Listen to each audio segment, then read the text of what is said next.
Yo, what's shaking, everybody? Welcome back to another edition of the Orange Bloods Texas Football Channel. I'm Geoff. That's Anwar. You'd be doing us a favor if at some point before this video is over, give it a like, subscribe to the channel if you haven't already done so. Get notifications. That's probably the thing that makes life so much easier if you're a fan of what we do.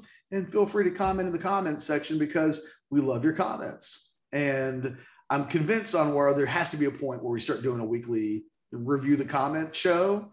We just have to figure out how in our busy lives we carve out time to do all of that. Maybe that's an intern job. We got to get some interns. I'm not sure. We're talking like about Friday kind of show going into the weekend. Yes, that sounds like a great weekend show, as a matter of fact. But we're talking, it's the middle of the week right now. We're talking about Agiye Hall, Alabama transfer wide receiver, commits to Texas yesterday.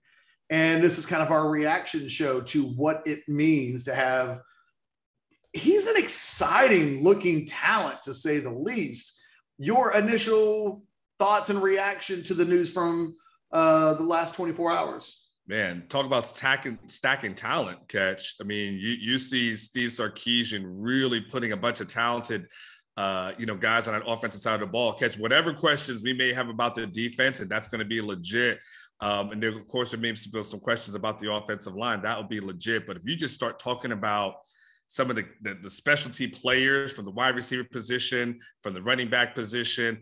I mean, you've got in tight end position, it's stacked, Ketch. I mean, you're talking about a stacked room, Ketch. When you go look at Xavier Worthy, Jordan Whittington, Marcus Washington, you've got Agiye Hall that's coming in. You've Troy O'Meary comes back healthy in the fall. You start looking at we're not even gotten into Brennan getting on campus at some point in the summer. And of course the Casey Canes of the world who have had some good spring camps. And you start looking at the tight end room, kind of what we talked about, some of our surprise players. But you start looking at, Jaleel Billingsley, Jatavian Sanders, Gunnar Helm. I'm probably going to miss somebody. Juan Davis. I feel like I missed one person in that group, but you stack that tight ends. Running backs, you got your Bichon, you got Roshan, you got Keelan, and then you got a bunch of good guys, after that with Jaden, Jonathan Brooks, Jaden Blue, like you've got talent everywhere. So, when you look at the addition of Hall, man, if I'm Quinn Ewers, Ketch, I just could not be happier than this to know, like, I've got tons of guys. It really, Ketch, one of the things too associated with this, remember a couple of years ago, Ketch, where we were talking about Texas not having plays over 40 or 50 yards, especially from like the receiver position. Yes. The lack of explosive plays that always kind of seemed to be the hamstrung this whole program. I don't think hamstrung's the right word, by the way, but I think I just made up one. No, that's a good word. Is it? Is it? Okay, thank you. I don't know if I made it up. I've used hamstrung before. Have it? Okay. Yeah. I used it in a sentence. I'm not quite sure. But so your lack of explosive plays, and then one of the things you talked about in our previous video, that opening play, Xavier Worthy versus OU. That's what Sarkisian wants. He wants explosive plays. So being able to add in a guy like Hall could be a dynamic playmaker. My initial reaction is this team is stacked with talent. Yeah, I think that it's funny to look at this now. All you have to do is go back 6 months ago to see a Texas offense that was very Xavier Worthy or bust in the passing game. I mean, you've got Joshua Moore never completely, forget about the way his career ended. While he was playing, he was a constant yo-yo from week to week. And Marcus Washington was thought of as a reliable blocker, but wasn't, if he caught 3 passes in the game, you'd go, oh, Marcus, all right. Like there were low expectations and only a modest bar for him to achieve that make people go, well, Marcus did what you could expect of Marcus, and there wasn't a lot else. And so there were times last season, and look, we talk about all the things that hamstrung the Texas passing game a year ago. You have to talk about the number of able bodies that were available, which would have been incredibly ironic because when Steve Sarkisian first showed up, he was overwhelmed by the number of wide receivers in the wide receiver room. that he showed up and thought there's a crazy amount of receivers, and that they got towards the end of last season, and with Jordan Whittington also out, you just didn't have anybody else to pick up the slack. You didn't have somebody that could keep defenses honest, let alone scare them into thinking, I mean, seriously, other than Xavier Worthy, who was going over the top of a defense at the end of last season? Nobody.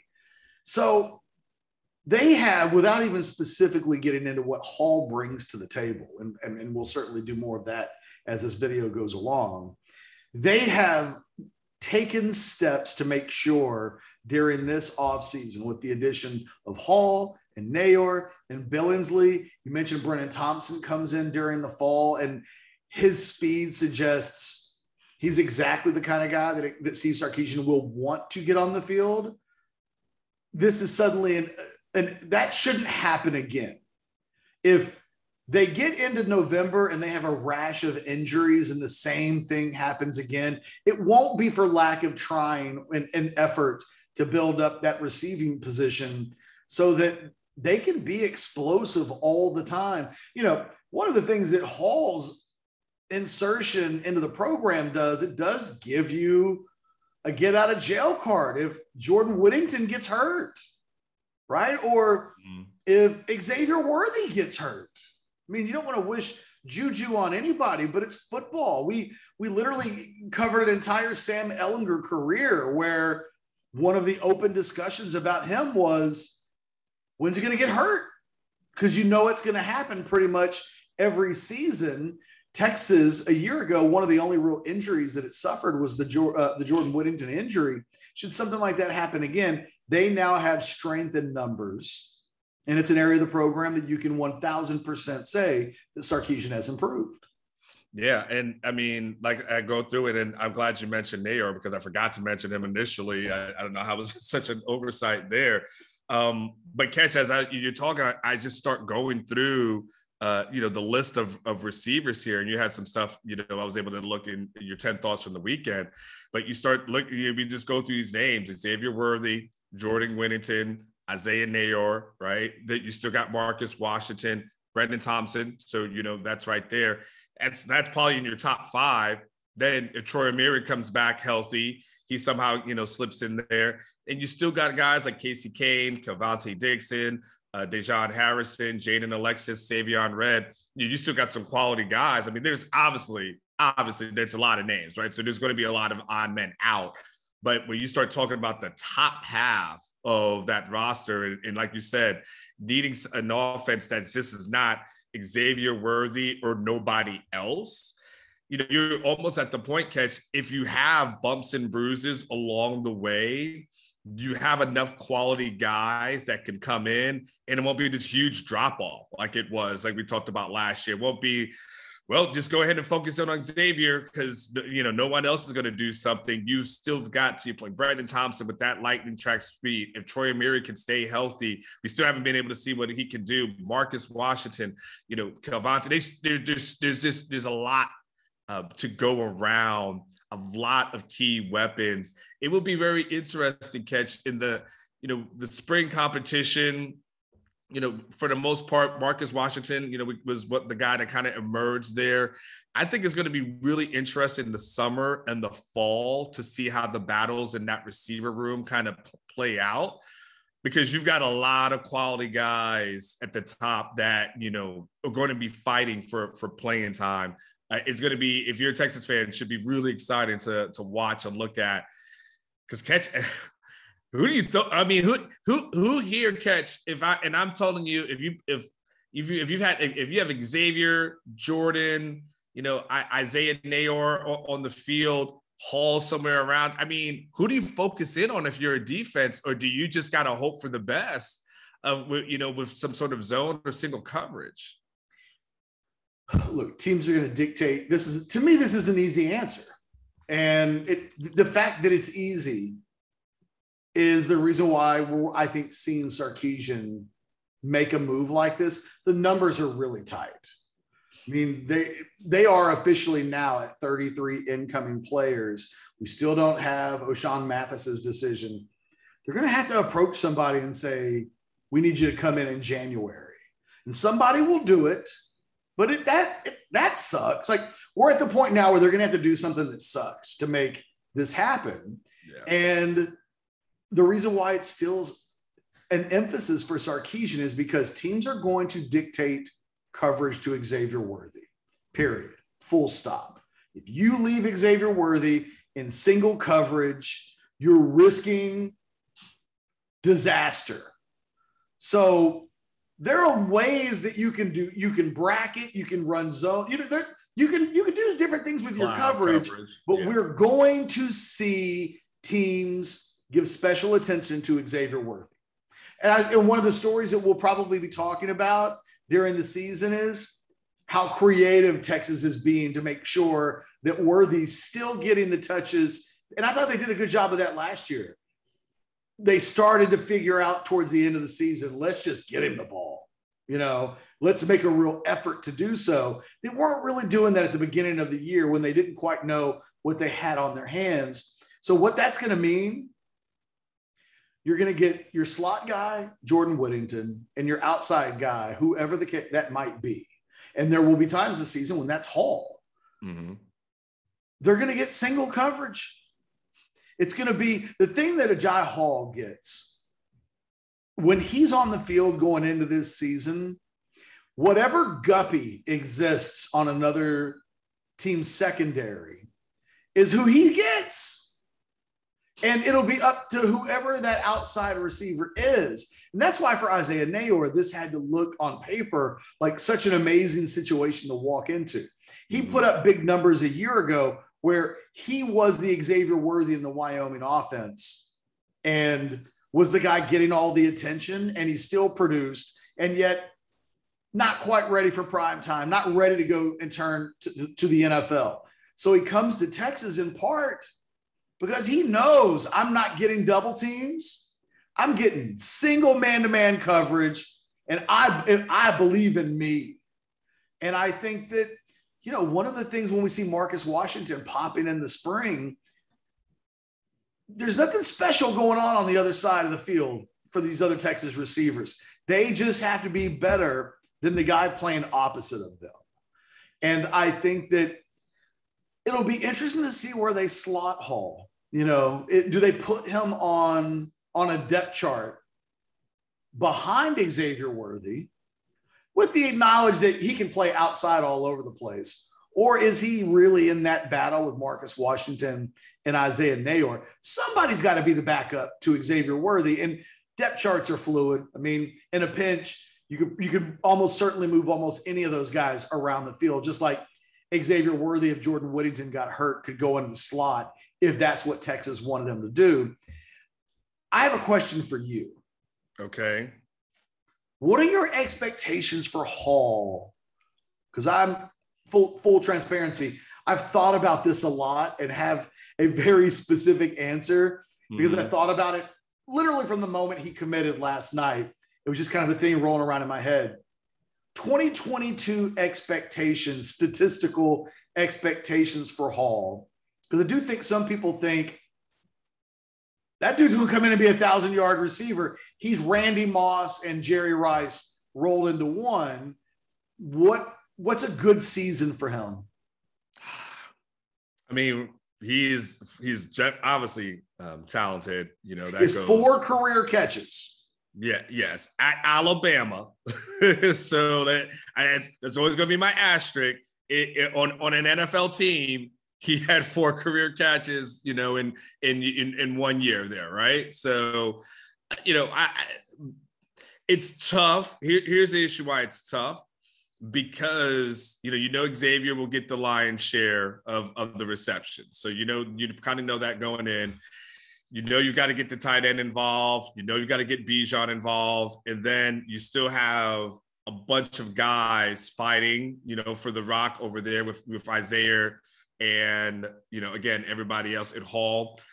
If you ask me what's a good season for him, look, I think if he could come in this year, contribute, put up 500 yards receiving, get himself maybe about 4 touchdowns, I think that's a good start. Okay. And I'm not going to put the 1,000, 1,200 like that.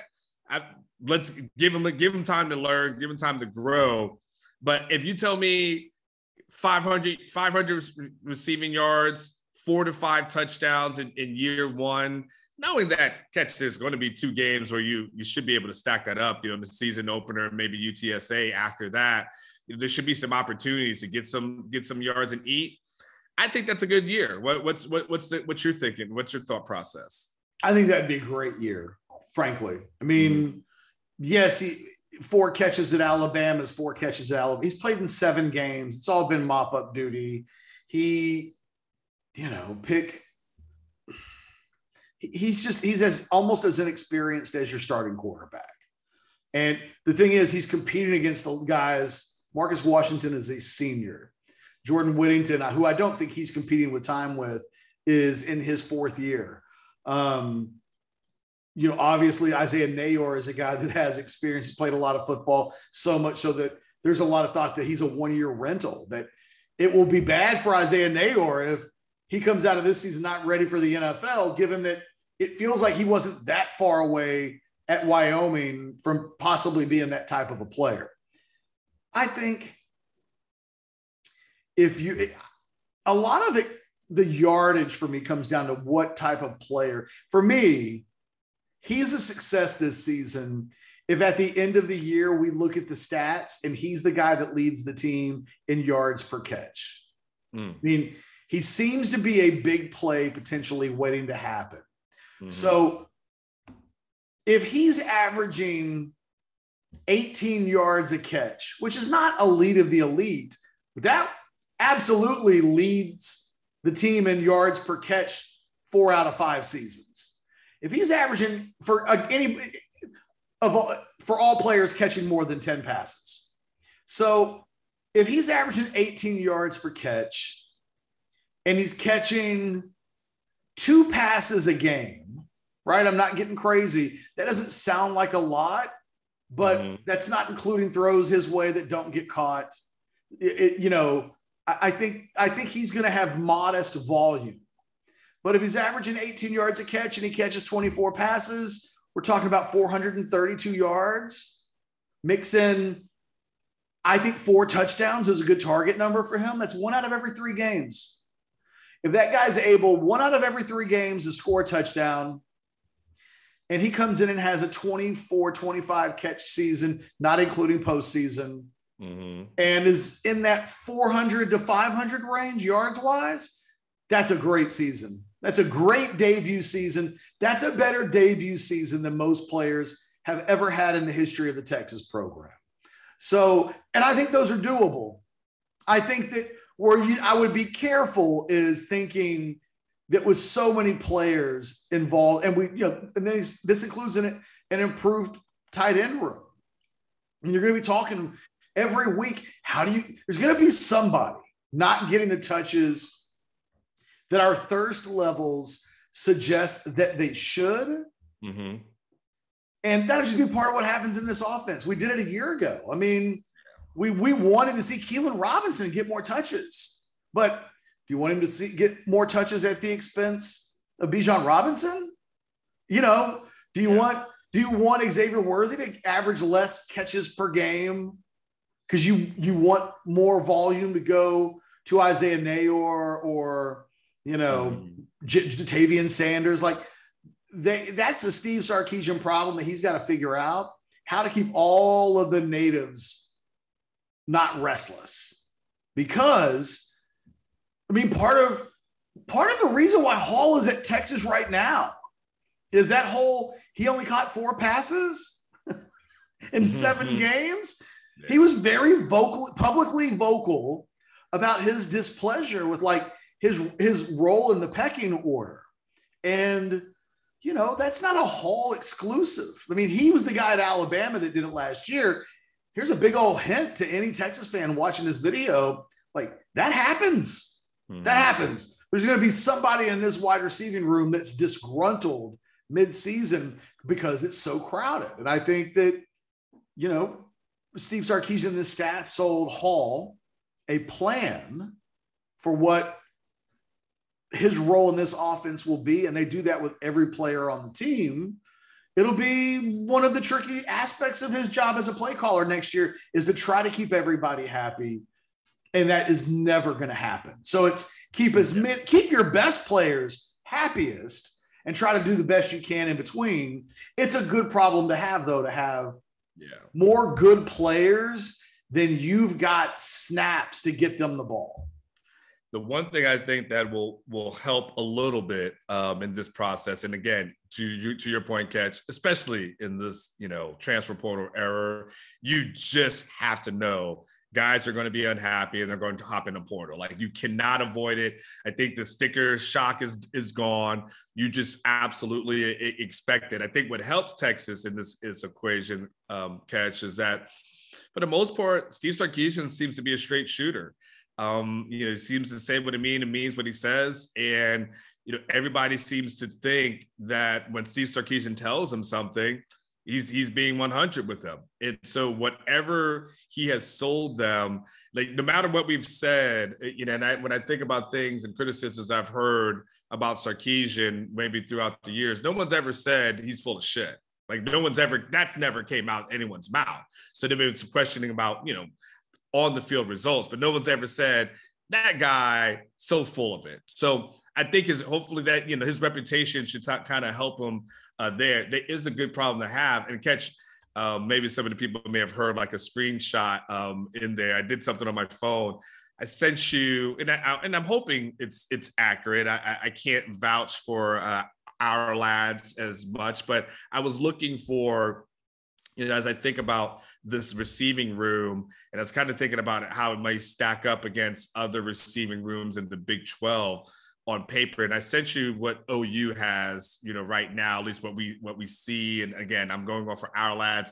There may not be 100% accurate, but hopefully it's the general gist. There didn't seem to be anything too crazy about that. That looks about right to me. Yeah, that's just I'm just going off of flying blind here a little bit.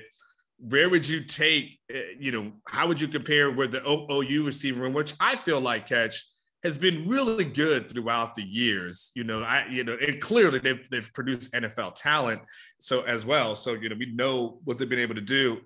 When you look at the guy like a Theo, Weiss and a Drake Stoops, Marvin Mims, as maybe they're starting three with some of these guys that you probably covered in recruiting coming off the bench, and you look at Texas, do you say to yourself, on paper, Texas may have more talent at the receiving room and maybe one of the most talented receiving rooms in the Big 12? Oh, it has the most talented receiving room in the Big 12.